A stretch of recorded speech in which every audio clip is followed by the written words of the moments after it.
The news in detail.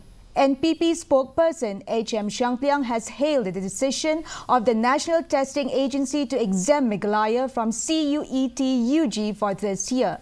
Shangpliang said that the Chief Minister, Conrad Sangma, has taken up the matter with the chairperson of NTA, after which Meghalaya was exempted from CUET. It may be mentioned that there was a total chaos when CUET exams were held in different centres in Meghalaya.